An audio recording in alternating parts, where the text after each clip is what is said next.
What's happening, friends? Shalom, man. Welcome to this episode of The Watchdog, exclusively on the Synagogue News, where we encourage you to think like a Neanderthal. I am your host, CJ Cox, here to tell you that we are living in biblical times. And I want to just remind you guys to please like and share this video. If you are here, please consider subscribing to the channel. If you're new, hit that bell to get notified every time we go live. And please get this shared to all your different friends and family, all the different social media platforms which you frequent. Of course, what good is a message without an audience to hear it? Want to go ahead and encourage you guys, if you're in the business of getting on social media platforms, to potentially look into some alternative social media platforms. There are a lot of different alternative social media platforms that do operate as clones for whatever your favorite social media happens to be. If you're really into Facebook, there is MeWe and Telegram, amongst others. If you're really into Twitter, there is Minds, Gab, and Parler, amongst others. If you're really into YouTube, which I certainly recommend you go here for this particular show, you can definitely go to Rumble or also BitChute, which is a good YouTube clone. But the point is, if you want to actually get freedom of speech back on the internet, you're not going to do so by trusting the government. You're not going to do so by trusting big companies. You are going to do so by using the capitalist system that has been provided to you and actually getting on these alternative social media platforms. So definitely do that. Consider doing that. Once you're there, share this video there and consider hollering at your boy. I will definitely be on there. And hey, you never know. You might even get a follow back. But nonetheless, I digress on that. For those of you who are here, I want to just once again say thank you. Obviously, the whole like, share, and subscribe thing. We don't really have much in the way of announcements. Obviously, some stuff that I would like to get announced, but not a whole lot yet. So let's just go ahead and jump right into the pre-article discussion for today. It's sort of kind of pre-article in the sense that we're only going to be talking about it very briefly, but it is still going to include an article, and so it's actually kind of part of our regular programming for today. But nonetheless, I wanted to go ahead and talk to you guys about a couple of important things here. Really briefly, let me go ahead and take care of something here real quick.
All right, friends, sorry about all that. That took a little bit longer than I expected.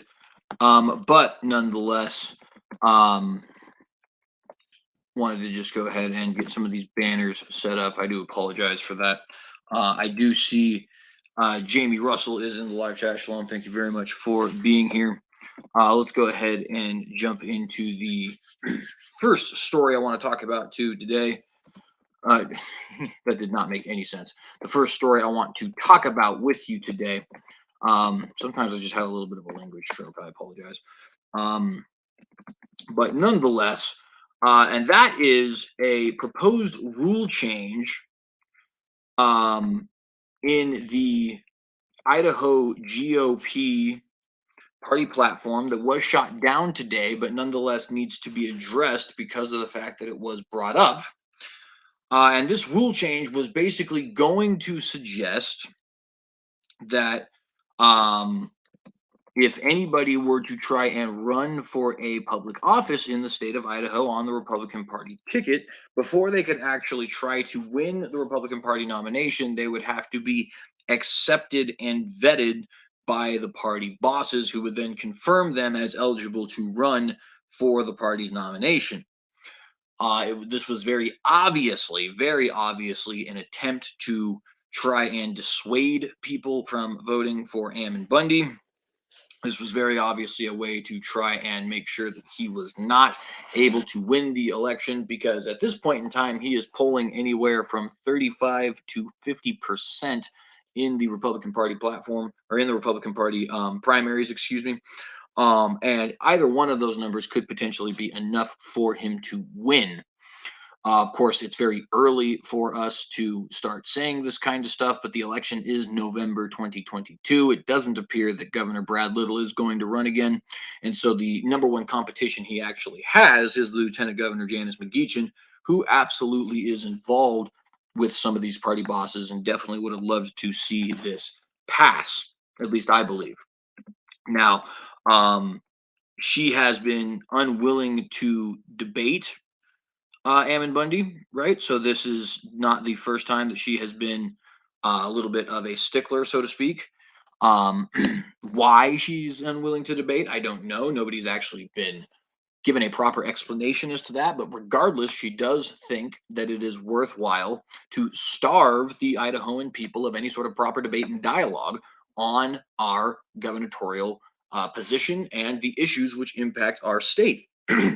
That alone, in my opinion, should be disqualifying if anybody thinks of voting for her. But then we also have the fact that, unlike her, unlike Governor Little, unlike any of these small nobodies like Ed Humphreys and a couple of others, only one person seems to be pissing off the GOP establishment to such that they want to make Idaho the only state in the union which would actually have this kind of vetting process for any of its major political parties. And that includes the New York and Illinois and Florida and Louisiana and California Democratic parties, by the way. But nonetheless, if you guys needed more of a reason to support Ammon Bundy over Janice McGeachin, over Governor Brad Little, over Ed Humphreys, I think you were definitely provided with one in this. The party bosses want this man gone, and this woman is terrified to debate him. So definitely, definitely be, if you're in the state of Idaho, voting for a properly conservative constitutionalist candidate who I think can actually make a difference here, and that is Ammon Bundy. We're going to go ahead and pull up an article here real quick to read a little bit more about it. So just one moment. By the way, I see Brother Kevin is also in the live chat. Shalom, and thank you very much for being here, brother. Um, Anybody who is here, please remember, like, share, and subscribe. Hit the bell to get notified every time we go live. And let's go ahead and pull this article up real quick.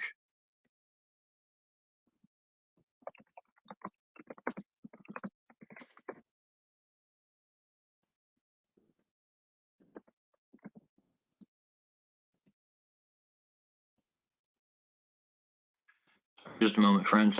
Not very prepared in today's episode. I'm sorry. I'm trying to get better at this. I really am. I really am.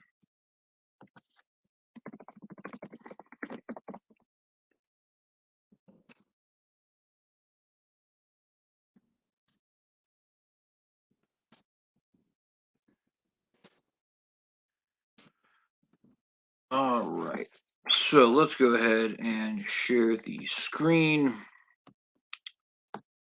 And then we're going to go ahead and jump in this article real quick. So this is just a brief article about Ammon Bundy addressing the state GOP, who again was seeking to become the only party, major party in the entire union. So that's 100, right? Because there's a Democratic and Republican Party in each of the different states. The only major party in the union to actually say anybody who runs for our party platform before they're even elected, selected as the nominee or anything like that, they need to be vetted in order to even register as a Republican and run in our nomination, such that Republican voters can actually vote for them. They wanted to be the only party in the entire union, 1 out of 100, that would have done that. Really, actually, if you think about it, it'd be 1 out of 110, 112, actually, excuse me, because there's 50 states, 5 territories, and Washington, D.C. So out of the 112 different Democratic and Republican parties and territories and states in the nation's capital, Idaho GOP sought to be the only one that said, nope, party bosses got to vet you before you can run for the nomination in our state. Now, thank the Lord, this did end up getting shot down, but I just want to give you guys an idea of how absolutely petrified the state establishment is of this man, Ammon Bundy. But let's go ahead and read a little bit of this article here today. A proposal by the Idaho Republicans that will be discussed this weekend was already shot down, but this was written yesterday. But nonetheless, has caused Ammon Bundy to discuss Idaho Republicans, or to accuse, Idaho Republicans of trying to get rid of him. Bundy says the new proposal will, quote, require anyone who wants to run in the Republican primaries to send out letters and fill out forms and basically beg the Central Committee of the Republican Party for an endorsement, end quote. Bundy shared his thoughts on the issue in a release, in a YouTube video while traveling the state. Mr. Bundy continued to accuse the governor and state Republican leaders of plotting to try and keep him out of May's Republican gubernatorial primary. In his release, he compares the move to the Chinese Communist Party, and I don't know what else you would compare it to personally. On top of that, it is very obvious that people have been trying to if not disqualify him, at the very least make sure nobody is hearing from him, right? People have been basically, it seems, terrified to actually endorse Ammon Bundy. Again, Janice McGeachin refuses to actually have a Republican Party primary debate, which in my opinion is disqualifying. And I mean that sincerely. I think if I had the ability to make these kinds of rules, I would actually say you are not allowed to run for public office unless you debate all who meet a certain threshold, namely they can get at least, I'd say, somewhere between 1% and 5% of the vote in polls. If they can get between 1% and 5% of the vote in polls at least, then you must debate. If you do not debate, you may not run for public office. I think that should just be a given. But unfortunately, a lot of people don't think that way, and so they're going to support Janice McGeachin, but I digress. The proposed rule gives full discretion to the party leaders to decide who will run as a Republican candidate and who will not. No other party in any state has passed rules such as this. If this amendment is approved, Idahoans will not be making the choice who represents them. This is all quote from Ammon Bundy, by the way. The choice will be first made by those who control the Republican Party. Much like the Chinese Communist Party, the party rulers of the Idaho GOP will have full control over who appears on your ballot. Additionally, the rule bleeds all the way down to the county central committees, picking and choosing which candidates can run for local office.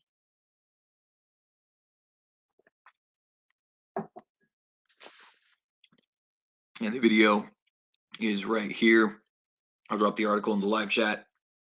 And you guys can also watch the video on his own YouTube channel if you would like. Now, Kiddo Talk Radio asks, is it true? And of course, they are going to not actually check it themselves. Rather, they're going to allow Idaho State Republican Party Chairman Tom Luna respond. But let's see what he has to say. Idaho State Republican Party Chairman Tom Luna responded by issuing a press release, dealing with the upcoming winter meetings. The chairman explained that last November, the Bonneville County Republican Central Committee adopted a rule change proposed to the Central Committee. He clarifies that any member of the state Central Committee can propose a rule change. In his release, Chairman Luna responds to Mr. Bundy's specific allegations. Many rules are submitted to the state Central Committee. This is a quote. Many rules are submitted to the state Central Committee. Some pass and some fail. The issue at hand is that many people are assuming that the rule is passed when it has not, which Bundy never said that. Furthermore, some people are speculating on who is supporting this rule and why they are proposing this rule change. I encourage all interested parties to contact the actual sponsors of the rule to clarify the intention of the proposed rule change. Please find the full text of the proposed rule change and list of sponsors below. End quote. Real quick, I'd just like to point out to you guys, notice he did not say that it was untrue. He did not say that in fact, he actually confirmed, yes, this is something that we are deciding to vote on. This idea that we would have to vet people to even run for our nominations. This is something we have proposed, right? He doesn't deny it. He actually confirms it. He just says, well, I think people are unfairly putting some kind of a agenda behind this when they don't know whether or not that agenda exists or not, right? A very political answer from our good chum Tom Luna, but obviously one that is just dripping with dishonesty. The state winter meetings are usually uneventful. However, based on the firestorm ignited by today's allegations and counterpoints, the weekend's meeting promises to be one that voters will not want to miss. Now, again, I do want to reiterate this was written yesterday. Today is now here, January the 7th, 2022. By the way, Merry Christmas to all my Orthodox friends. Um, so, in the future, we do now know, in the future, right, quote unquote, we do now know that this did end up getting shot down. Praise the Lord for that.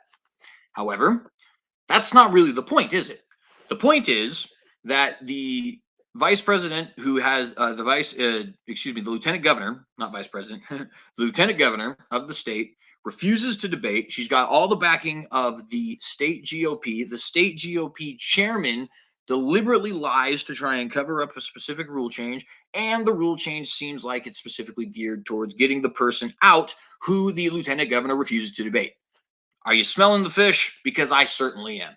Something is incredibly fishy here. I think that these people are terrified of Mr. Bundy, and I would certainly recommend that you vote for this man. Very good man, very honest man, very constitutional man. And with that, let's go ahead and jump into a different article. So, will we see denuclearization in our time? Probably not, but we are definitely seeing people talk about denuclearization in our time, and we may see some sort of rule proposals that suggest denuclearization in our time. Russia, China, Britain, US, and France say no one can win a nuclear war, and the context of this article, friends, is that on January, I think the 2nd it was, this article was published January the 3rd, but I think this actually took place on January the 2nd. These 5 nations decided to sign a joint agreement saying that they would pull back from nuclear war. Many of you may not have known that we were actually relatively close to World War III, but indeed we were. It's partially my fault that you may not know that. I know a lot of people rely on me to get their news. I apologize because I have been slacking with that. We have gotten at least 2 of our 3 episodes up this week. We're definitely going to get better with it. Keep me in your prayers, so that I do get better with this and make sure that I'm consistently providing you guys with good and honest content. But regardless, yes, we were incredibly close on 3 different fronts to World War III, my friends. The first front being Iran, the second front being China, Taiwan, and the third and arguably most volatile in this particular situation was Russia, Ukraine. In fact, Russia even provided the United States with an ultimatum saying that if we were not meeting a certain set of demands that are kind of fleeting me at the moment by January 5th, that they were going to take some unspecified and vague action that nobody ever ended up figuring out because they didn't take that action. Thank the Lord, right? They were also prepping their citizens for bombing runs, for chemical attacks, for nuclear attacks, for EMP attacks, all these other kinds of things, making sure their citizens were ready for a potential war. Yeah, while you've been sitting and having your holidays, holiday pies and all that other kind of stuff, this stuff has been going on, right? Well, all these different countries, Russia, China, Britain, US, France, decided they were going to try and take a step back from that because obviously that's very scary stuff. What's the result of that? Well, let's go ahead and read. Go ahead and scroll down here real quick. Real quickly, I do just want to say, as much as I cannot stand the United Nations, I will admit this is very cool architecture. Very cool architecture. Oh, wait a minute. Wait a minute. This is not actually the UN. Okay. This is the International Atomic Energy Agency in Vienna, Austria. It looks a lot like the UN building in New York, though. Also cool architecture, but nonetheless, turns out that that's not what I was saying. Anyways,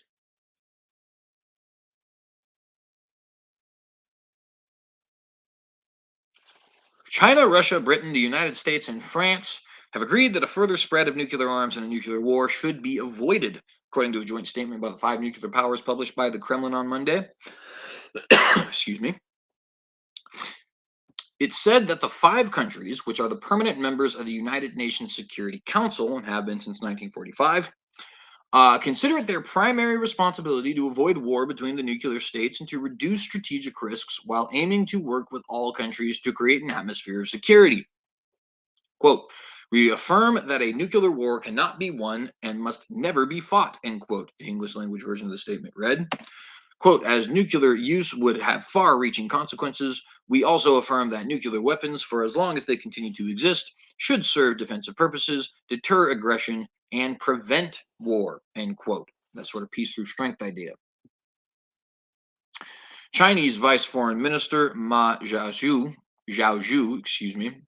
said the joint statement could help increase mutual trust and, quote, replace competition among major powers with coordination and cooperation, end quote, adding that China has a no first use policy on nuclear weapons, state news agency Xinhua reported. Now, I do not trust Xinhua, nor do I trust Zhaozhu, nor do I trust Jinping, who actually runs this country. So, sure, they might have a official no first use policy, but these people are completely insane and currently have people in concentration camps. So I don't know how much I trust that. France also released a statement underscoring that the five powers reiterated their determination for nuclear arms control and disarmament. They would continue bilateral and multilateral approaches to nuclear arms control, it said. The statement from the so-called P5 group comes as bilateral relations between the United States and Moscow have fallen to their lowest point since the end of the Cold War, while relations between Washington and China are also at a low over a range of disagreements. And in the case of the U.S. and Moscow, um, if I'm being honest, I'm kind of pro-Russian peace. It's one of the things that I liked about Trump when he ran in 2016, and then proceeded to dislike about his presidency because he never actually made peace with Russia. I think, the Cold War ended 7 years before I was born. We're in the 31st year of the post-Soviet world, right?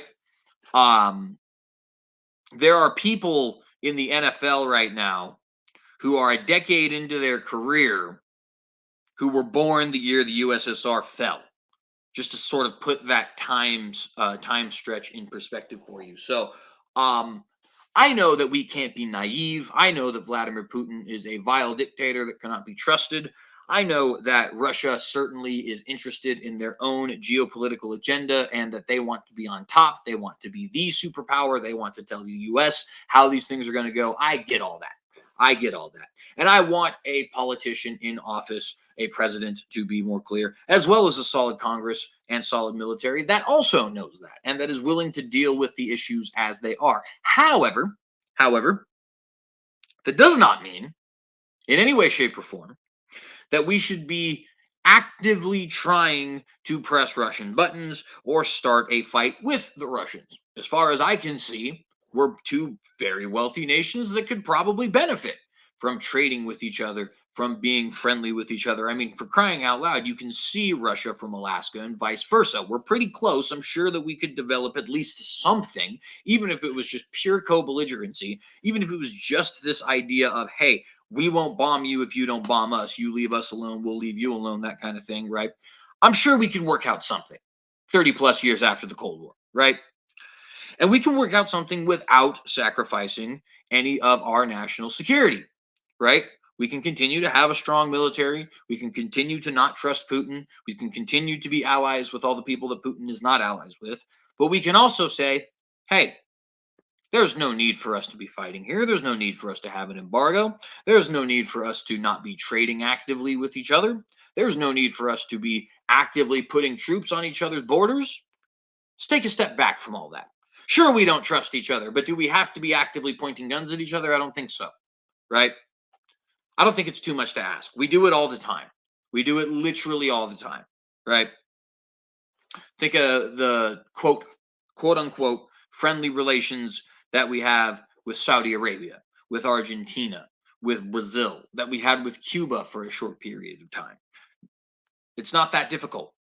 Heck, all of Europe hates us for crying out loud, and we actually have alliances with them in written paper, right? So I'm sure something can be worked out here. Now with China, completely different story. Completely different story. I obviously don't want war with China. I obviously feel very strongly that the Chinese people are victims, right? But all that stuff being said, we have too many issues with China for that sort of thing to be ironed out, unfortunately. The Taiwan issue, for example, that we have with China. Taiwan is an independent nation where at least some semblance of pro Westernism and democracy exists. And it is incredibly beneficial for the United States to have an ally in Taiwan, right? In that region. We obviously are not in the business of allowing China to threaten that ally. And the same goes for a couple of the other allies around there, like Japan, South Korea, and the Philippines as well. The Hong Kong issue is another issue that's just non negotiable. Okay. Hong Kong was given to China under a very specific set of rules, namely that it was going to have its own economic system and its own political system, though it would be under the administrative authority of Communist China.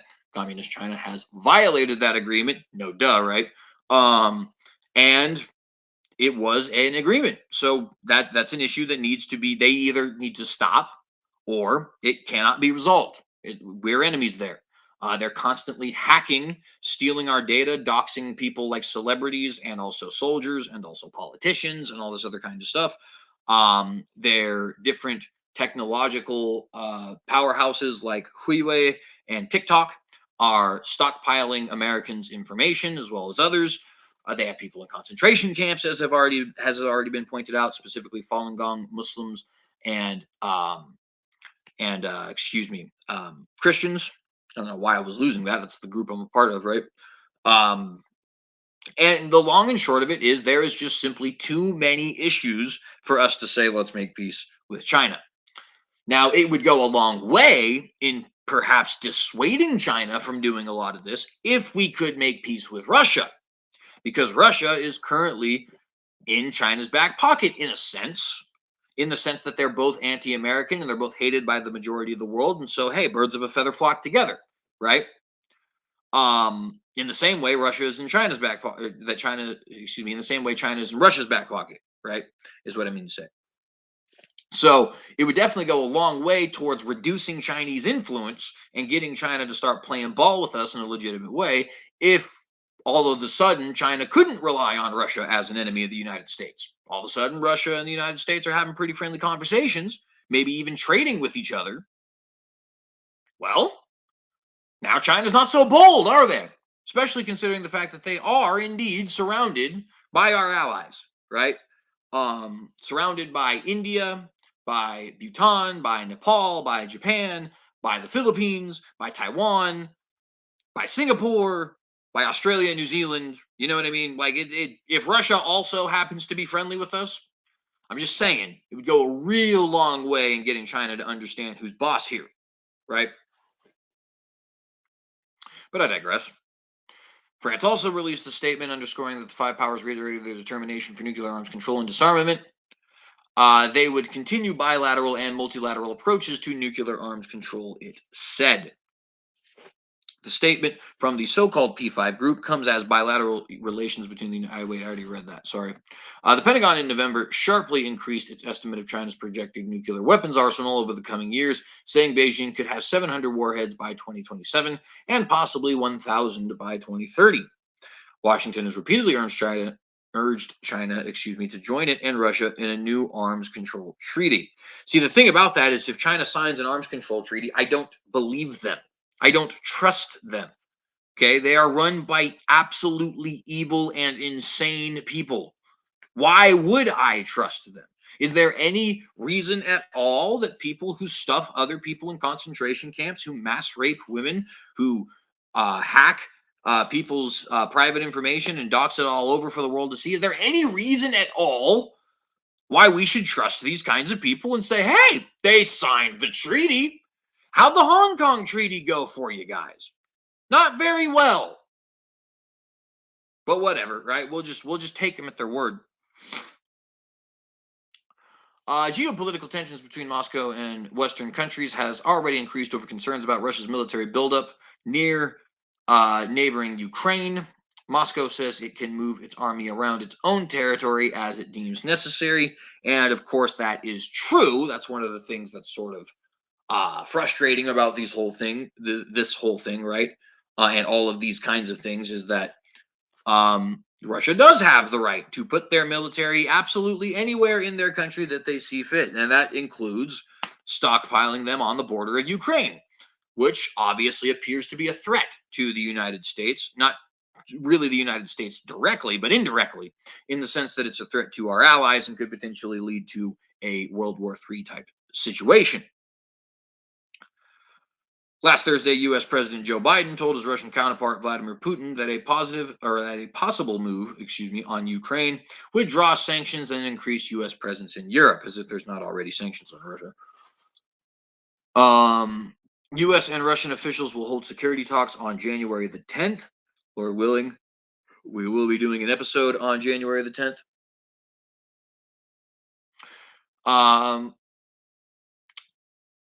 To discuss concerns about their respective military activity and confront rising tensions over Ukraine, the two countries said.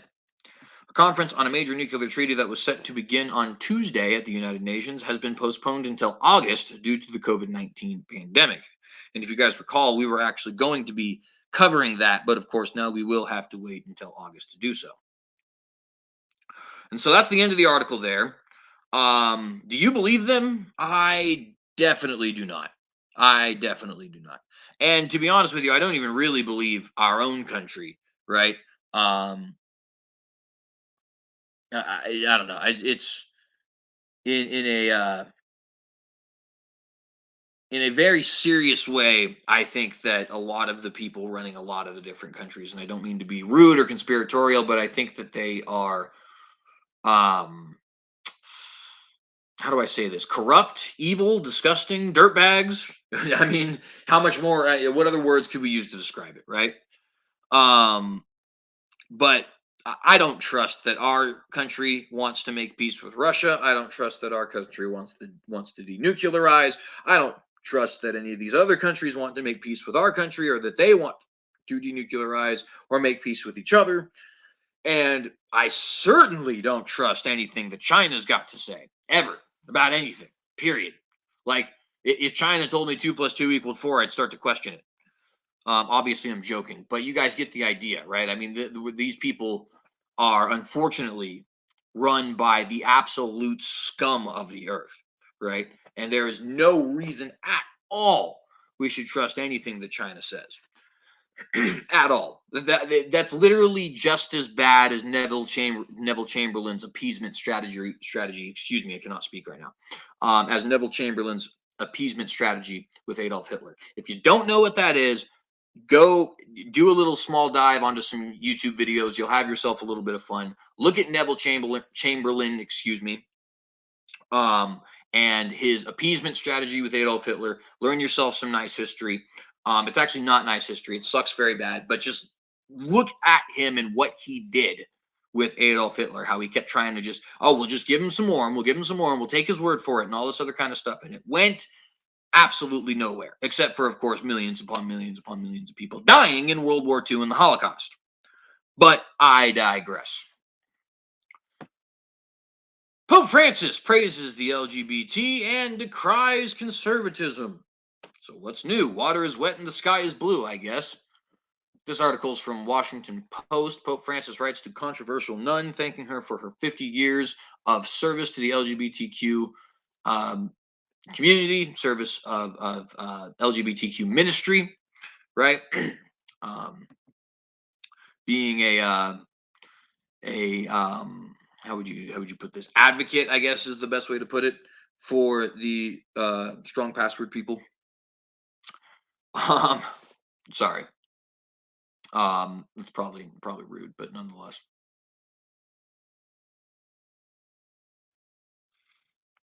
Pope Francis has sent an encouraging letter to an American nun thanking her for her 50 years of ministry to LGBTQ Catholics, more than 2 decades after she was investigated and censored by the Vatican for her work.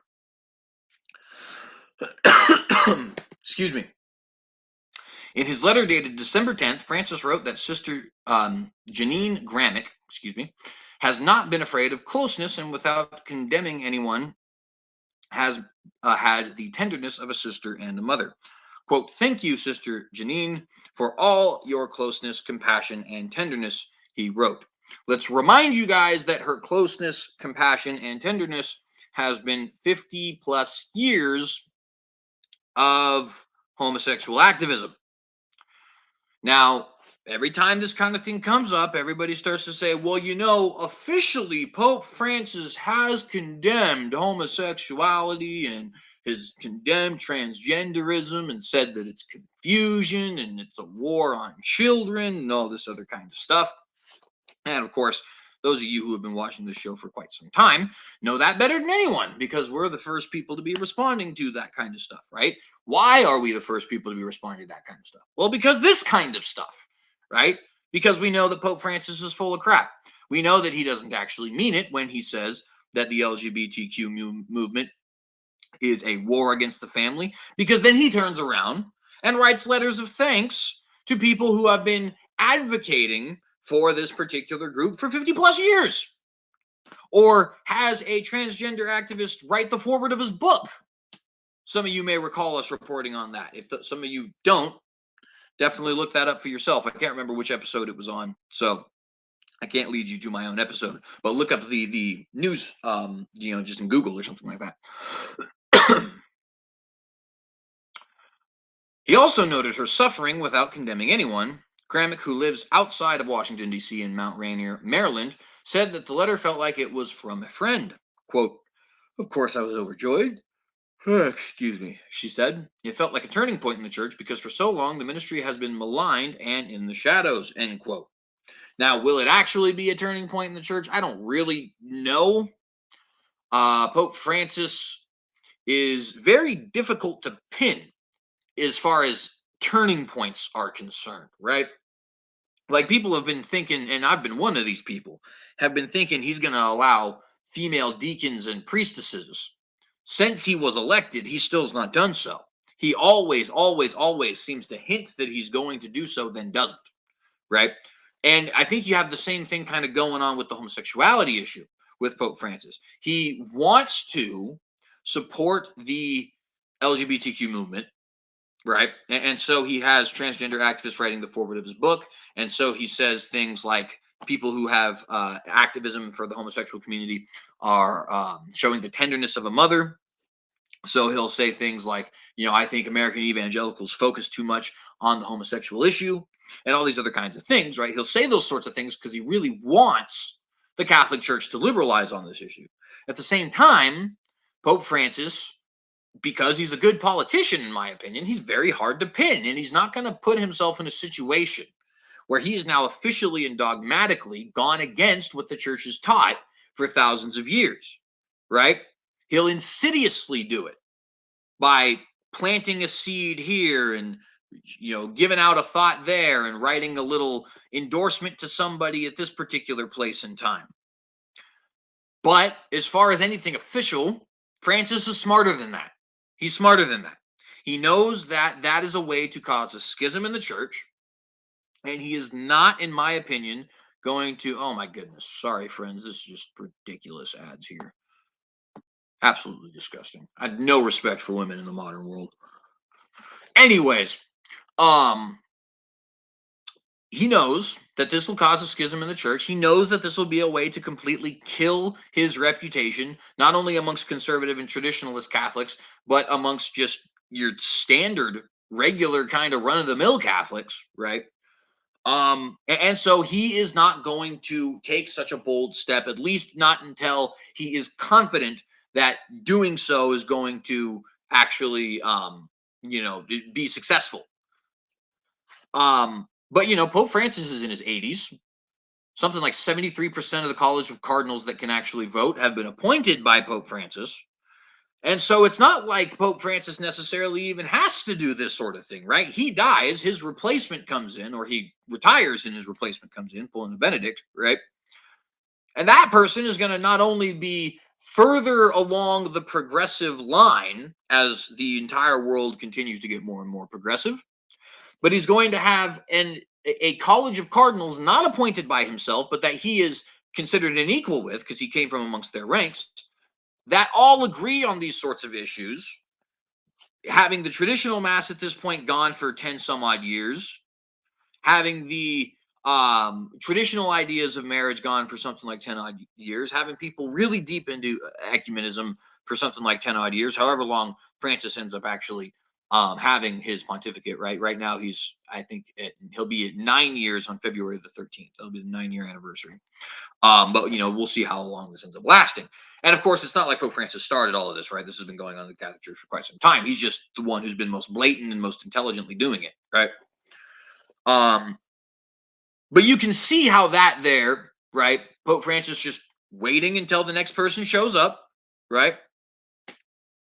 How that could be the fruition of what he's actually trying to change the Catholic Church into in and of itself, right? But I don't think, to reiterate, I don't think that he is dumb enough, frankly, to actually go as far as to officially say, hey, we're cool with homosexual marriage, we are cool with transgenderism, we're cool with abortion, we're cool with female priestesses, right? I don't think he'll do it officially, at least not until he is very confident that he has the power to do so. And that could be coming soon. He did decide to basically remove the traditional Latin Mass recently as a way to get rid of some of these, quote, conservative schismatics. It appears to be working. So maybe it is that Pope Francis will end up actually being the guy who does this. But when he does it, he's going to be very confident that his doing it will not tarnish his reputation and will not split the church. For decades, Gramick and her New Ways Ministry co-founder, the late Reverend Robert Nugent, were considered controversial by some church leaders for the workshops they did about the science and theology around LGBTQ topics. Gramick said she would not provide her opinion, but would present the Catholic Church's teachings as well as doctrinal positions from more moderate and liberal theologians. Of course, they have to be moderate and liberal theologians, because any theologian that was forget conservative, but even just normal, right, would say what the Bible very plainly says and what the Catholic Church has very plainly taught for the last 2,000 years, to its credit, right? Dead clock is right twice a day, I suppose. And that is that homosexuality, of course, is sinful. It doesn't mean you hate the people. It doesn't mean we support executing them. It doesn't mean that you should kick your, son out of the house and stop loving him and disown him because he decided he likes boys, right? That's not what any of this means. But what it does mean is it's a sin against God. That's what the Bible says. If you're a Christian, that's what the scripture says. If you're not, that's fine. This is a free country. It's the United States of America. But if you are, it's what the Bible says. And it says it very plainly. And it says it over and over again. And by the way, you know that. Gramick said she was under scrutiny from the Vatican for about 20 years before officials issued a declaration that she would be barred from ministry. Now, obviously, there's some sort of mixing of words here on the part of the Washington Post. I don't think that the Catholic Church would take kindly to their calling what she's doing ministry per se. Obviously, the Catholic Church does not support the idea of female ministers.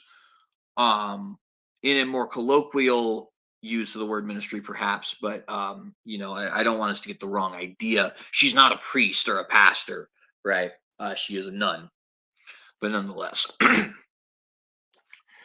The ambiguities and errors of the approach of Father Nugent and Sister Gramick have caused confusion among the Catholic people and have harmed the community of the Church, end quote, the 1999 statement from the Vatican's Congregation for the Doctrine of Faith said.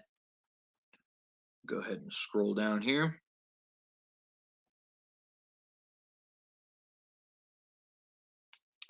Gramick later transferred to another religious order to keep doing her work. A spokesman for the Vatican did not respond immediately Friday to a message seeking to confirm the authenticity of the Pope's letter to Gramick. The letter, first published on Friday in the Catholic publication America Magazine, which is a Jesuit magazine here in the United States. I very often use them as a source But nonetheless, is the latest in a series of several letters the pontiff has written in this year to gay Catholics and others who are serving and advocating for LGBTQ people. And of course, this is something that's been going on for his entire pontificate, right? This is nothing new for those of us who have been paying attention, in other words. The Pope's letter follows actions by the Vatican on gay rights that have frustrated Francis's more liberal supporters. Earlier in his papacy, he famously declared, "If a person is gay and seeks God and has goodwill, who am I to judge?" Again, those of us who have been paying attention, this is no surprise. Because he had said that in 2013, his very first year, right? But he has upheld church doctrine that calls LGBTQ acts disordered. Last year, the Vatican doctrinal body said the Catholic priest cannot bless same-sex unions. And again, this goes back to this thing I was saying earlier, right? I don't think he's ever going to officially and dogmatically do it unless he is convinced that he's actually won the fight internally.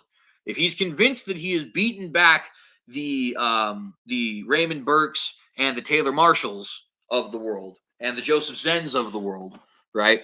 And numerous others, Archbishop Vigano and so on. If he's convinced he's beaten them back, right, then he will absolutely move forward with at least a more lenient view on same-sex marriage. Absolutely. But I don't know if he necessarily will get to that point. And so as a result, I don't think he's going to be that bold. Pope Francis is a brilliant politician. You guys need to understand this, right? The man is a genius. Unfortunately, evil people often are, right? You look at Adolf Hitler, he was a genius. You look at Napoleon Bonaparte, he was a genius. You look at Julius Caesar, he was a genius, right? Evil people very often are absolutely brilliant. And it's no different with Pope Francis. The dude is a very shrewd politician. The Pope's letters followed. Wait, hang on. I just read that. Sorry. In December, a Vatican official apologized to New Ways Ministry for having pulled a reference to it on the Vatican website, drawing praise from the group as a rare and historic apology for restoring the reference. New Ways revealed that Pope Francis had written them 2 letters earlier in 2021 praising their ministry. In those letters, Francis noted Gramick's work, that he knew how much she has suffered, describing her as a valiant woman who makes her decisions in prayer. Quote, the Reverend James, not quote, the Reverend James Martin, a New York City-based priest known for his ministry affirming LGBTQ Catholics, said he has received a few letters from Pope Francis, but made one of them public in July 2021. Gramick's letter, he said, is significant because she has actually been censored by the Vatican. By the way, that's not censored, that is censured, S-U-R-E-D. So not the same thing as like when somebody takes your video off of YouTube, right? A censor is to express basically like a official condemnation, right? So like you censor someone in the Congress when they make an anti-Semitic statement, right? You don't censor them. That's obviously saying they are not allowed to say this anymore and removing the stuff that they've said. So yeah, a little bit of a language lesson there for you from your boy, I guess. Anyways, for most LGBTQ Catholics, Sister Janine is a real hero. So they'll be delighted. They'll rightly see this as one of Pope Francis' steps forward, end quote, Martin said. Quote, he doesn't change church teaching on this, but takes steps, adding up all the steps, we've come a long way, end quote. Gramick said official investigations came after the late Cardinal James Hickey, the former Archbishop of Washington, wrote to the Vatican asking officials to pressure Gramick and Nugent to stop their ministry. An investigation was launched in 1988 and 1999, and the Vatican issued its censure. Let's just go ahead and end there because you guys have basically got the idea. I want to go ahead and jump now to this article because not only is he praising the strong password people, but he is also decrying conservatives in his church. Now, look, I'm not a Roman Catholic, right? But certainly I have more respect for the traditionalist Catholic like Raymond Burke and like Taylor Marshall, and like a lone man called Fro, for example, who many people who follow me apologetically may actually know. I know the people in the live chat know.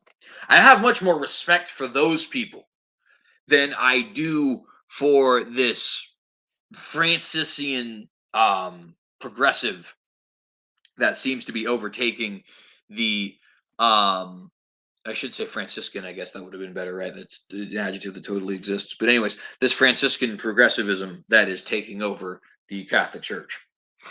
And so I very much sympathize with these guys, right? They feel like their church is being robbed from them, and in a way, they're very much right. I think it's a false church anyhow, but of course, that's for my other channel, right? The point is, I do have a lot of sympathy for the traditionalist Catholics. And, they're being pressured from the top despite the fact that they are indeed holding to the traditional understanding of faith. Then that's bothersome. I hope that some of them realize that perhaps that is because the political system that they have established over themselves religiously is very flawed and, in fact, evil. But nonetheless, Pope decries church conservatives encased in, quote, suit of armor. Yes, he says they are encased in a suit of armor. This is him celebrating a mass for the Feast of Epiphany, by the way, for those of you guys who watched my video on Epiphany yesterday. The Catholic Church does not own that, and the holiday existed well before the Catholic Church did. So please don't get involved in that whole thing of thinking that the Catholic Church owns your holidays. They do not. Christians were celebrating Christmas and Easter and Epiphany before there ever was a Catholic Church. Okay, but moving on. Pope Francis took an apparent dig at conservatives resisting change in the Roman Catholic Church on Thursday, lamenting those whose religion he said was self-referential and encased in a suit of armor. I would like to know whose religion is not self-referential and encased in a suit of armor. I'm just curious. The Muslims certainly don't have a religion that is not self-referential. The Buddhists certainly don't have a religion that is not self-referential. The Jews certainly don't have a religion that is not self-referential. Neither do the Sikhs, neither do the Zoroastrians, neither do the Rastafari. The progressive does, but that's because the progressive doesn't actually really have a religion, do they? They kind of just have a collection of their own thoughts that they put together and then decided to slap the word divine on. On the Feast of the Epiphany, Francis seemed to direct specific criticism at those who have balked at his decision to restrict the traditionalist Latin Mass, saying the liturgy could not be trapped in a dead language. Now, of course, as Protestants, we don't pray in a liturgical language, nor do we agree with a Mass. However, if you're a Roman Catholic, is this not one of the big reasons that you've been fighting with the Orthodox and the Protestant for the past 500 to 1,000 years? I mean, it's pretty absurd, is it not? Does Latin just have no value anymore? Why even be Catholic? If the traditions in the Latin don't mean anything, right?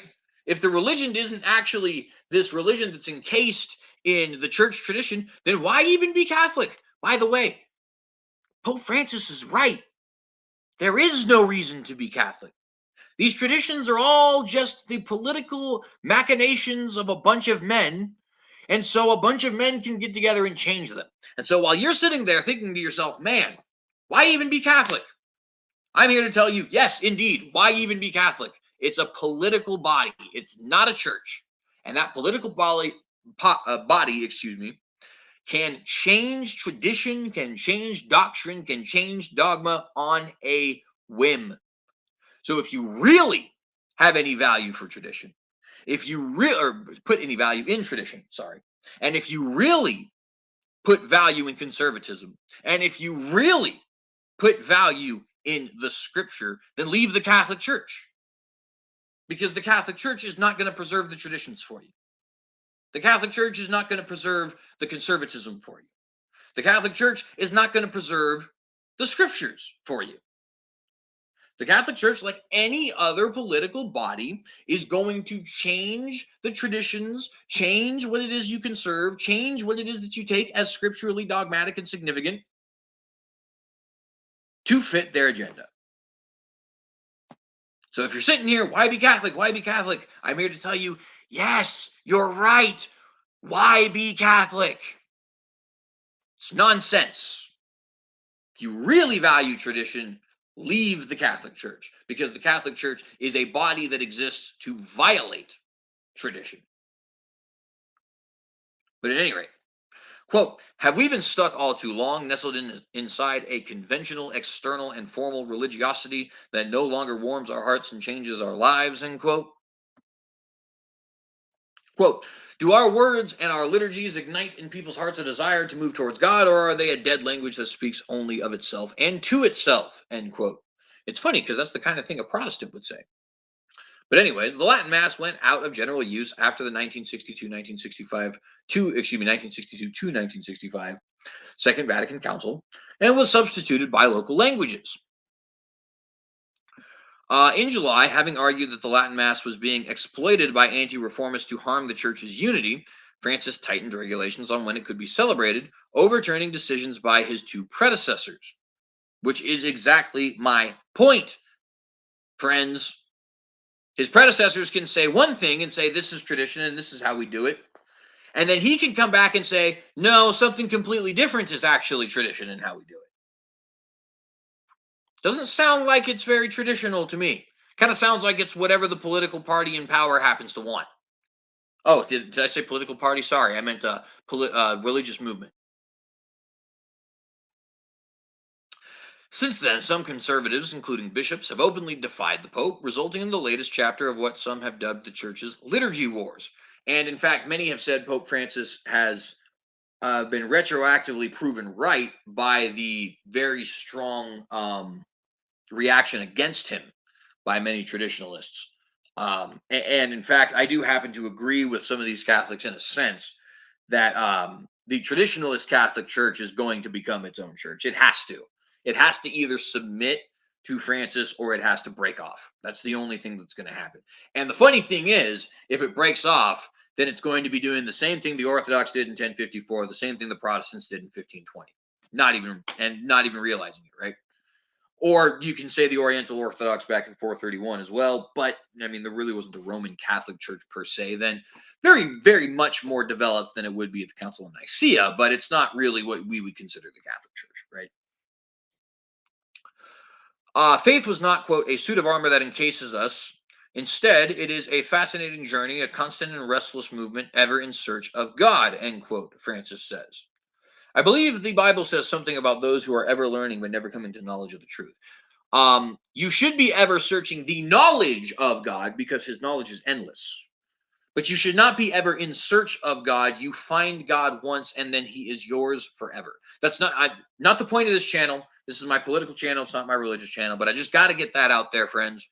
The search for God should end almost as soon as it starts. Meaning, God is not a being far off in the distance for you to just have to continuously chase and try and reach to and grab to. And oh man, I can't get it. It's like smoke. It goes right through my hands. Not it, right? As soon as you turn to God, he's yours. As soon as you genuinely turn to God, he is yours forever. Okay? Not the point of this particular show. This is a political show, but I just have to stress that. Okay?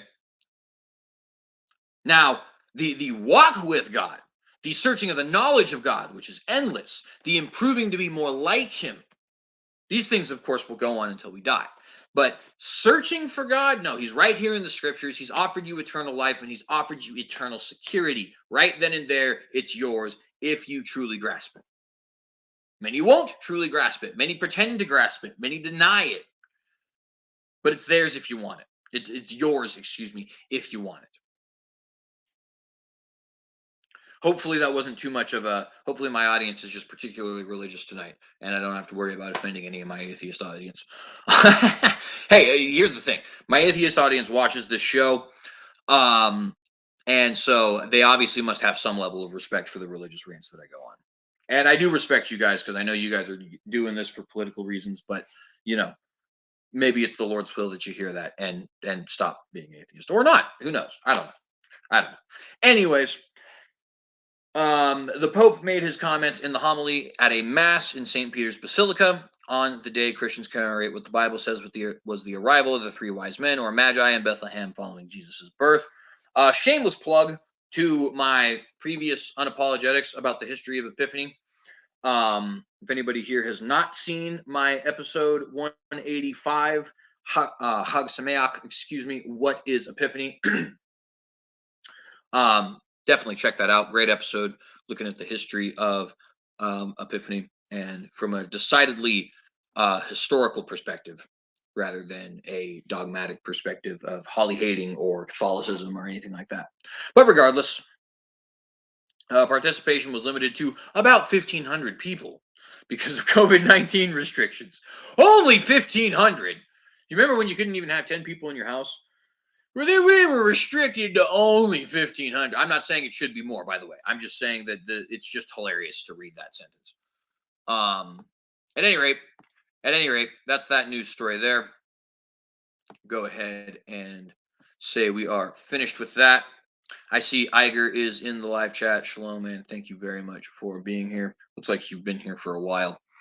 But nonetheless, I appreciate you being here. I'm going to go ahead and, excuse me, go over the hour and finish all the news articles that I wanted to read. So, 1 second.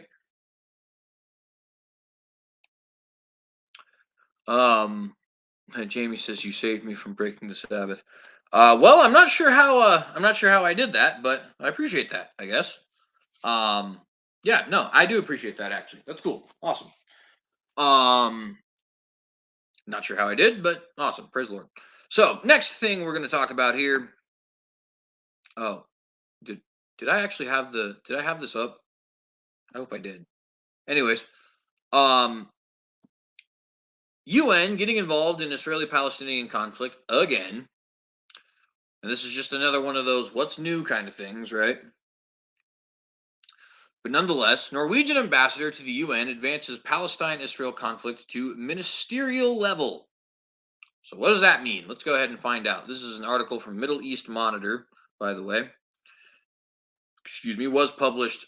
Technically, I guess it was yesterday now, because it is January the 8th at this point. But it was published January the 7th is the point. Norwegian ambassador to the UN advances Palestine-Israeli conflict to ministerial level. Norway's ambassador to the United Nations pledged to advance the UN Security General discussion of the Israeli-Palestinian conflict. Pledged to advance the UN Security Council discussion of the Israeli-Palestinian conflict to ministerial level this month to restore its focus on this decades-long conflict, reported Wafa news agency. Mona Yule, expressed deep concern at the lack of international attention to the issues in Palestine and Israel, which has been compromised as a result of multiple other conflicts raging across the Middle East. The people of Israel and Palestine do not deserve that, she said during a press conference to discuss her country's priorities as it assumes the presidency of the Security Council for January. I did not know that, actually. Learning something new every day here. Anyways, quote, the people of Israel and Palestine do not deserve that, she said. I already read that. Quote, it's critical. No, sorry, different quote. Oh my goodness, I'm having a terrible time reading. Quote, 30 years after the Madrid conference, the Israeli-Palestinian issue deserves more attention.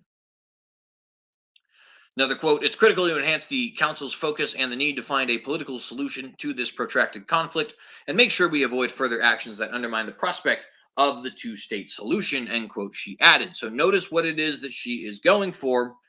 That is, of course, the two-state solution. And, of course, why would it not be the two-state solution? This is what the UN has been pushing for since 1947, before the State of Israel actually officially existed in its current fashion. And as we've been saying numerous times here on this channel, I firmly believe that they're just going to slightly doctor the Trump plan to basically have a pre-67 borders Palestine, right? The entire West Bank, East Jerusalem, and the Gaza Strip. And then Israel will get to keep West Jerusalem, have it as its capital. The old city will be internationalized. They'll get to keep the Golan Heights. Everybody will sing Kumbaya. And of course, this will just not actually go anywhere because it never does go anywhere, right? And we know, of course, that even when there is peace in the Middle East, there will not really be peace in the Middle East, right? But nonetheless, Yule reiterated her country's opposition to any hostilities against the civilians, specifically referencing Israel's illegal settlement expansion in the occupied territories as an obstacle, to a peaceful solution. Now, let me just say personally, I do not believe in a Palestine. I don't think it's real. Okay. What Israel is Israel, right? To make a little bit of a pun. But the Palestinian people are not a real people. Okay.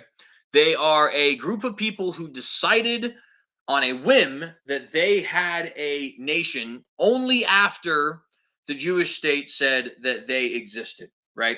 And even then, it took them another, what, till after 1967, so that's 19 years to actually start to develop a Palestinian identity. At best, they are Jordanian Arabs, right? Which is, by the way, what they were called in the 1917 Balfour Declaration and in the 1947 partition plan, right? Everybody knew that these people were Jordanian, and specifically Jordanian Arabs, right? Because Jordanian is not an ethnic group; it's a nationality. There is a difference. Sometimes they can be one and the same. For example, Irish, but you can be Irish nationality and not Irish ethnically, right? You can also be Irish ethnically and not Irish by nationality. Nationality is where you were born. It's the borders you were born in. Ethnic is the genetic group that you are attached to, right? Ethnically, these guys are Arabs, but as far as their nation, they're Jordanians. There's no such thing as Palestine. There never has been. Show me the capital of Palestine. When was there a state of Palestine, an Arab state of Palestine? Give me the Wikipedia article for it. You can't. It doesn't exist, right? What you can find is things referencing the so-called state, quote unquote, that is claimed to exist today. But there's never been a historic nation of Palestine.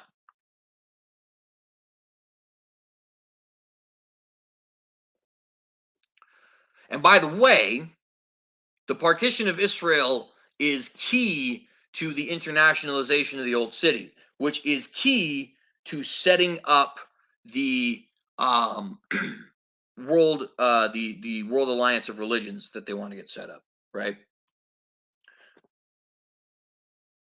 According to data from the Land Research Center, Israel has demolished about 950 homes and facilities, confiscated about 24,750 dunams, which is 6,116 acres of land, and cut down and damaged about 17,740 trees in 2021, which, of course, is a problem for the United Nations because they think they're encroaching upon this Palestinian land. You can't encroach upon your own land, okay? The land belongs to them. So, I mean, it's just that simple. Moreover, excuse me, moreover, data shows that as many as 55 existing settlements were expanded, about 15 new illegal outposts were erected this year, 102 plans for settlement expansion were approved, about 25 new colonial roads were established, and factories were opened to Judaize the land.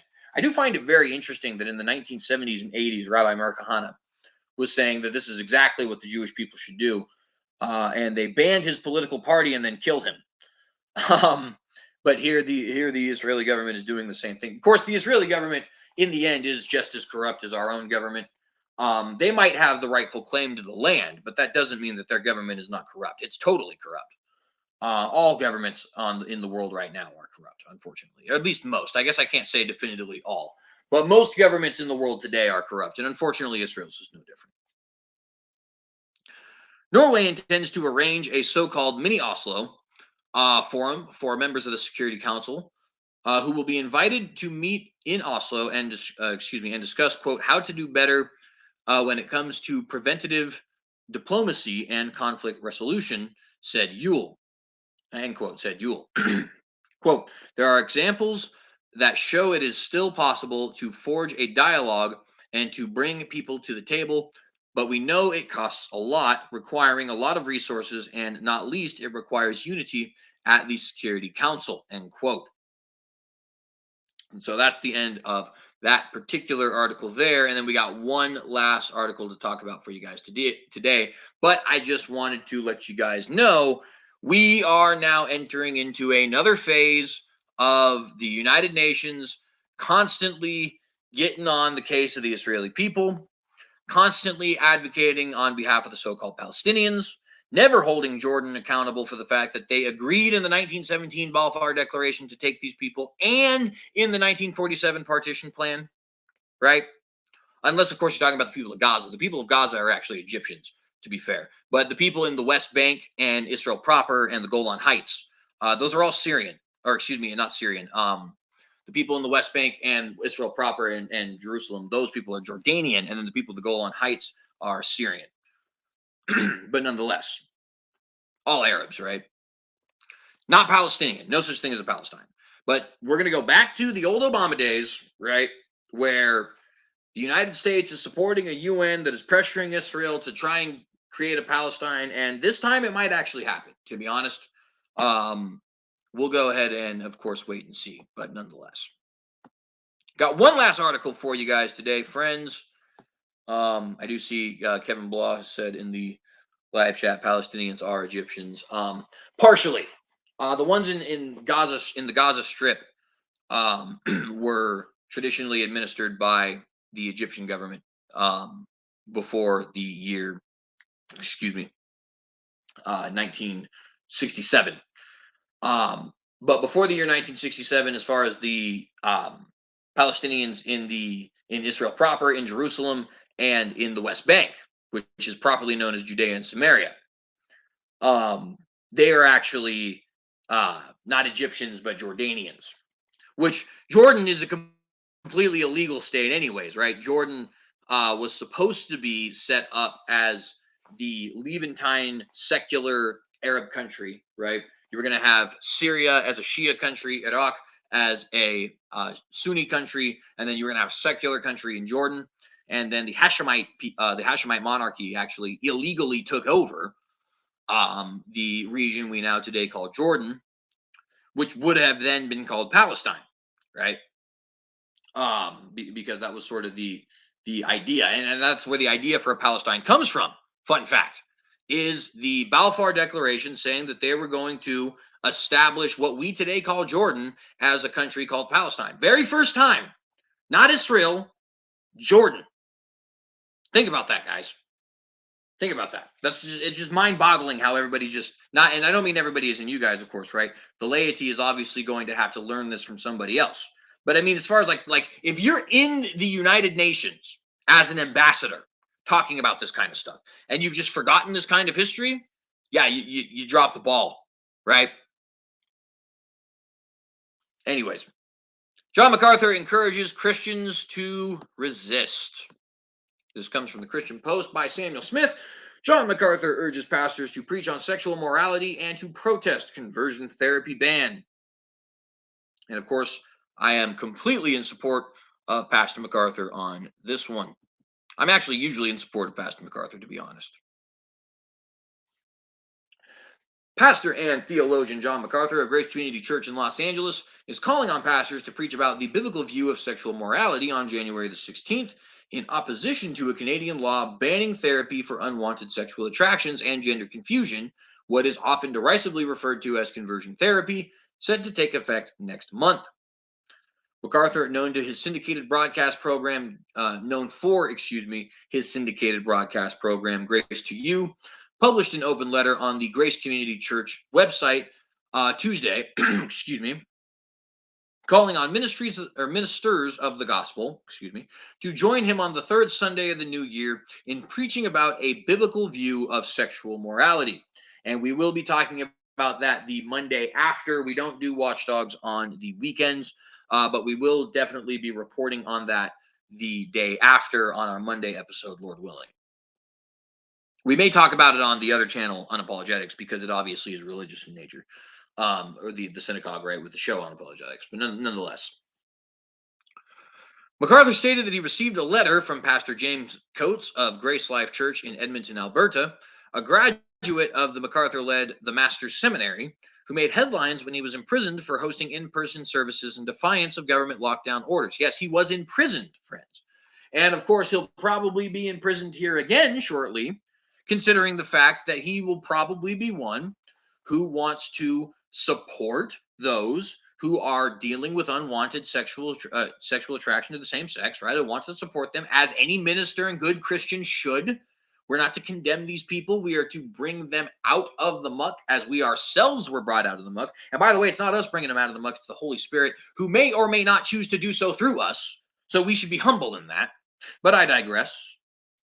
He's obviously going to continue on with his duties as a pastor.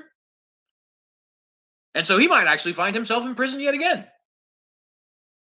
Now, while we're on this subject, I would like to remind everybody that there is a pastor who, before any of these people were actually protesting, was himself protesting, and it is Pastor Tony Spell in Louisiana, who is still dealing with legal ramifications of that. I only say that because nobody is supporting this man on account of the fact that he is a oneness Pentecostal. I find that absurd.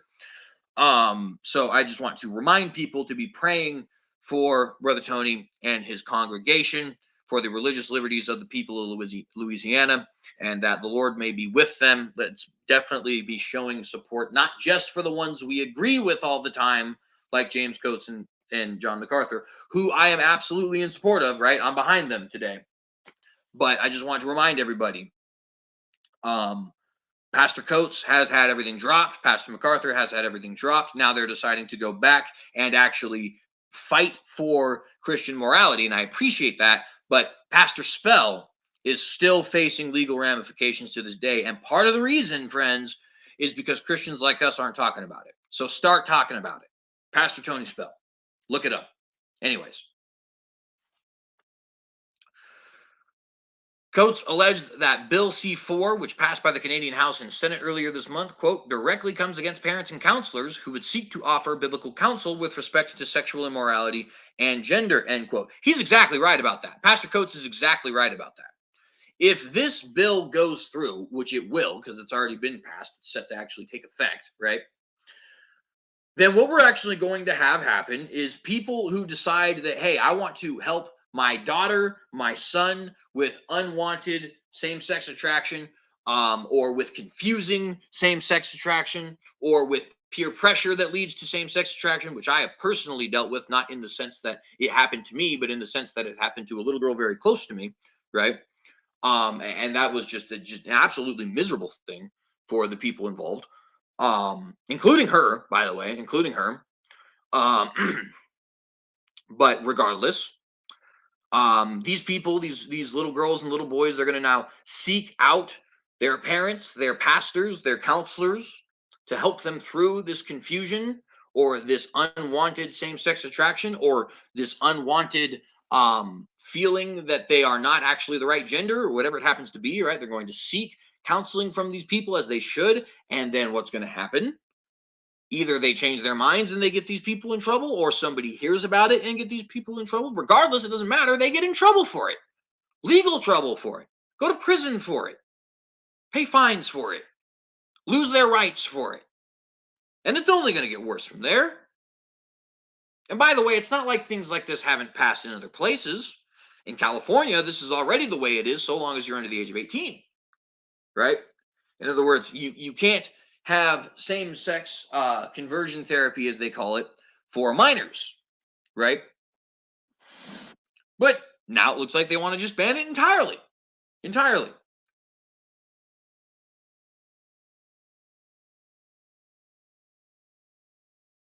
Well, I guess to be fair, I don't know for a fact that this bill might actually, in fact, the article is probably even going to clarify, I believe, if I remember correctly. I think this article wants to, this article is going to clarify that this is specifically for children. But they do want to get rid of it entirely. That is something they have pushed for. But I might be misremembering that this bill itself pushes for that. In fact, I think that's the next paragraph. The law amends the criminal code to make illegal so-called conversion therapy, removing a child from Canada to undergo conversion therapy. Advertised, so yeah, it did make illegal entirely conversion therapy. So I was right. Removing a child from Canada to undergo conversion therapy. So it's going to, it makes conversion therapy outright illegal. Doesn't matter if you're an adult, it's just illegal. Not allowed to counsel on that kind of thing. Okay. Think about that. You as a grown man, now hopefully you guys don't have these struggles, but imagine you as a grown man are having unwanted same-sex sexual attractions, and you go as a grown man to speak to another grown man about your problem. And the government of Canada says, that's illegal. You can't do that. Absurdity, friends. Absurdity. Even if you don't agree with conversion therapy, surely you agree that that is absurd. That is absolutely tyranny. But it doesn't just make that illegal. It also makes it illegal to remove a child from Canada so that they may undergo conversion therapy. So that we have the full on ban of conversion therapy. We also have the ban of taking children into the States or elsewhere so that they can have a conversion therapy, which is just counseling for same sex attraction, by the way. It's not like you're subjecting children to electroshock therapy, as the strong password propagandists like to say. It also bans advertising or promoting any kind of conversion therapy. So there goes a lot of your pastors there, right? And it also bans receiving a material benefit for providing conversion therapy. So if James Coates is helping out John MacArthur with conversion therapy in the United States, and John MacArthur decides, hey, I'm going to give you a gift for that, or maybe you even are employed, Canada says that's illegal.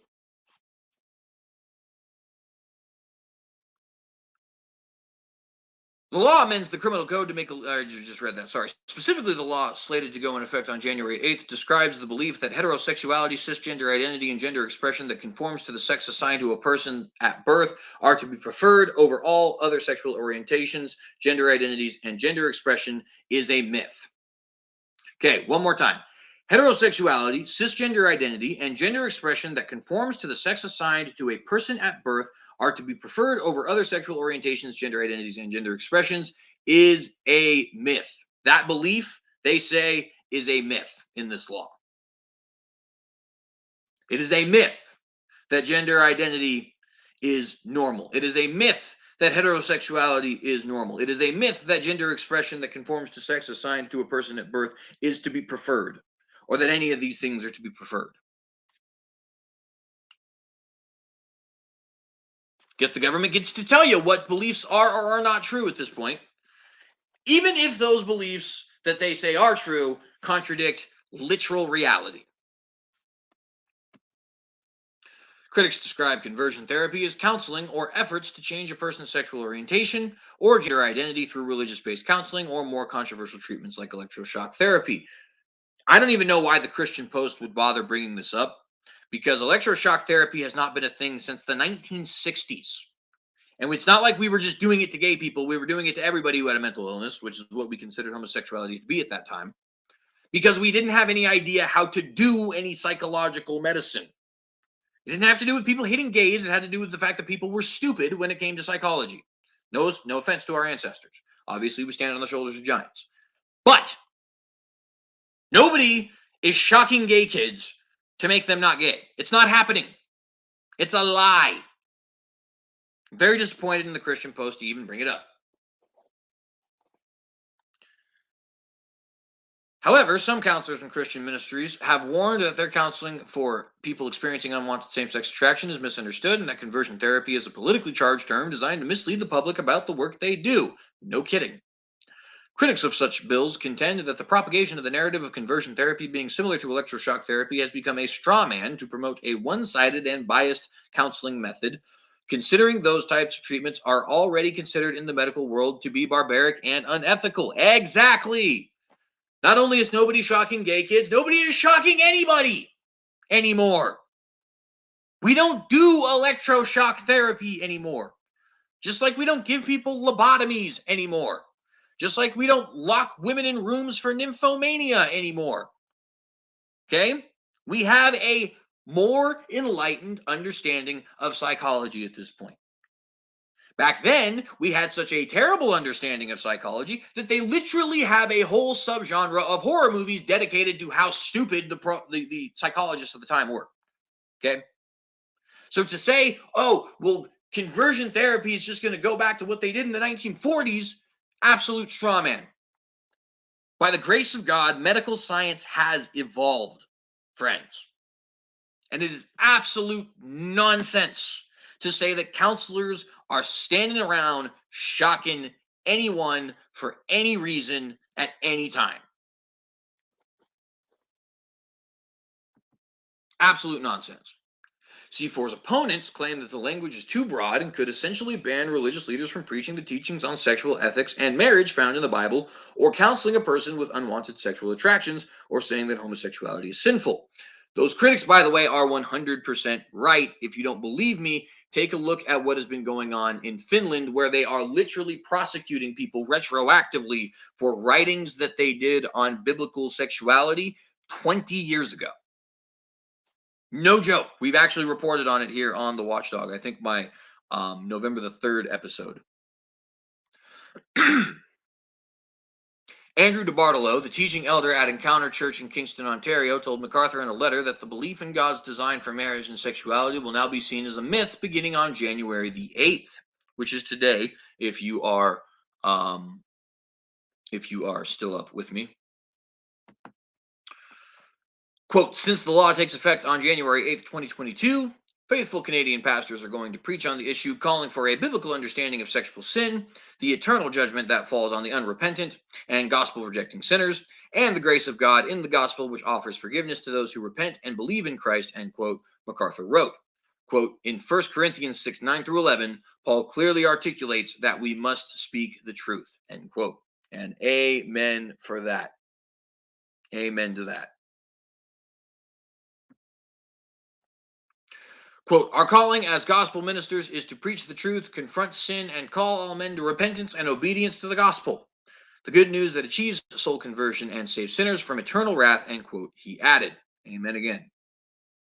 Several states in the U.S. have passed bans on conversion therapy, including Mcarthur's home state of California. To be fair, Mcarthur's home state of California has only banned conversion therapy for children, meaning under the age of 18. Which is funny because they don't use the word children when it comes to having sex. That means if you're over the age of 14, but whatever. Enough about California being the most disgusting place on the planet, right? Mcarthur claims the California government, quote, sought to prohibit any correction of an unbiblical view of sexual identity, end quote. And I mean, honestly, I almost think that California should just be kicked out of the rest of the country. I'm not even kidding. Like, it's just an absolute cancer, that place is. If you live in California and you're a believer, either preach or leave, because there is no business in you just sitting there on your hands. A Christian therapist filed a lawsuit earlier this year in Washington state, alleging that the state's 2018 ban on conversion therapy was a political attempt to silence dissent and, quote, impose its own new orthodoxy concerning sexual morality, end quote. However, his claim was rejected by a federal judge in September. In 2019, a federal judge dismissed an ex-gay psychotherapist lawsuit against Maryland's ban on mental health professionals providing conversion therapy. So yes, the courts here are not helping us at all. As the United Kingdom Parliament has renewed efforts to pass a conversion therapy ban, concern was raised, by the Evangelical Alliance that clergy might potentially face criminal prosecution. However, UK Prime Minister Boris Johnson assured religious leaders that pastors wouldn't be criminally charged for counseling people with unwanted same-sex attraction. Of course, he has no control over that because if this law is passed, then that's just what the law says. And obviously, he can't be trusted anyways because he said a lot of things, like, for example, stuff he said about COVID and stuff he said about Brexit.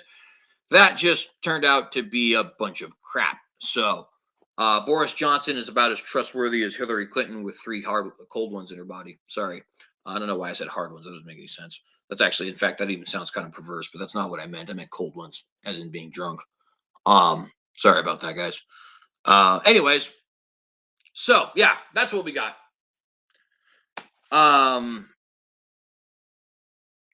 Life is terrible. Life is terrible. But here's the thing.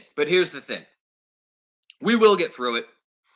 I think we have a very strong country and a very robust country, and so it is possible that we get through it. Because of that, but more importantly, because of how many people I think are trying to live godly. I just read the Sodom and Gomorrah story again today, and God says to Abraham that he won't destroy the city, and who knows what the population was and what the actual ratio was here. By the way, real quick, I do see a comment here. So Iger asks, how long did the Jewish people not live in Israel? It's kind of a trick question.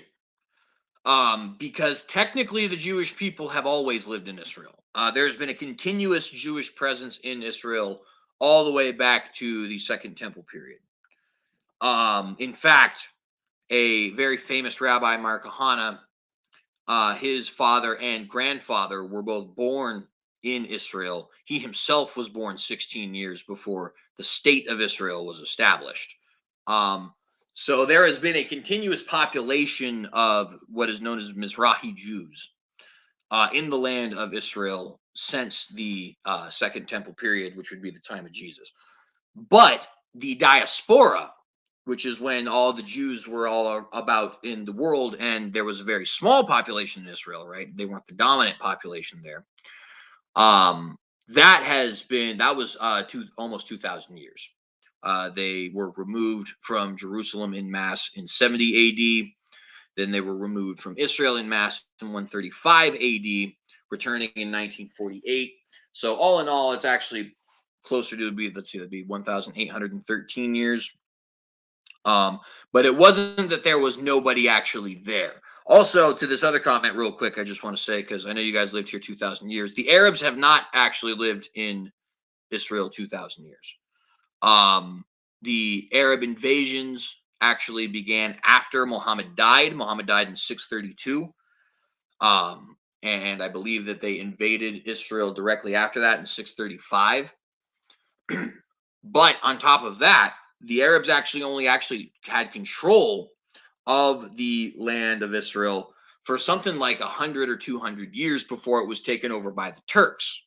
And then the Ottoman Turks actually had control of it for the next, I think it'd be about 1,000 years at that point, before themselves being run out by the British in World War I, right? So the current population that is there, which is primarily Arab, was not there even 200 years ago, right? So it's a common myth, but it is a myth when people say that the Arabs have been here for 2,000 years and the Jews have not been here for 2,000 years. There has been a continuous Jewish presence in Israel, albeit very small minority, ever since the Second Temple period. And the Arab people, though they did conquer in the 600s, not in the early 100s, right, but in the 600s, they actually left the land for almost 1,000 years and then came back after the land was taken by the British, right? And perhaps we could do a whole episode on that. I don't want to get into a lot of political stuff and history stuff and all that other kind of stuff. So, we'll see what ends up happening there. But just wanted to clear that up real quick. Obviously, um, very important questions to ask. So I appreciate you asking them here in the live chat. But nonetheless, that's all we got, friends. If you liked this video, please remember to like and share this video. Please consider subscribing to the channel if you have not done so. Hit that bell to get notified every time that we go live. If you guys want to help me turn this into a career, you can go ahead and do so either by giving to the Patreon, where you can actually contribute in a subscription format, giving to us every single month, however much you would like to subscribe. We don't actually have any set tiers. If you are not able to do anything like that, which of course is the majority of people, it's definitely me in a lot of situations, right? I can't support everybody that I want to on a monthly basis. So, certainly understand that. We do also have the ability for one-time payments. That is through the PayPal, right? And you can do any sort of one-time donation there at the PayPal if you would like to do so. Now, I do want to say, as I say always, if you do decide to help contribute to this show, please make sure that you do so with trepidation. Obviously, this isn't the apologetics program, so we don't have the different things that would go into that. But this is still definitely something that we should be taking very seriously. I absolutely believe, beyond any shadow of a doubt, that we have plenty of people out there who are lying and spreading their own nonsense. What we need is people who are actually going to be spreading the truth, people who are actually going to be standing up for the truth, regardless of what actually happens. And friends, if I'm not that, don't give me your money. It's that simple. If I am that, I appreciate the vote of confidence that you give me in the form of your dollars. And I really do, right? I'm obviously not trying to tell you guys not to, because I do want to make this a career. I do want to do this for a living, and I do want to be one who pursues truth, right? But if my news is not, oh, and same with my apologetics, right? If this stuff is not worth it, we got plenty of guys who aren't worth it doing it. So just, if you do give, I appreciate you very, very much. It is on your, literally on your backs that I will be able to make this a career. But just make sure you do so with trepidation. Make sure you do so in a way that is honoring to the truth, that is honoring to the Lord if you're a Christian. And with that, friends, I appreciate every single one of you. God bless you as well, Kevin. Thank you very much for being here. Um, I feel you there, Iger. I definitely do wish we could all get along. One day we will. One day we will. But with that, friends, I want to remind you guys to think like a Neanderthal. And I want to remind all of you who are my fellow watchdogs, in the face of Armageddon, will you compromise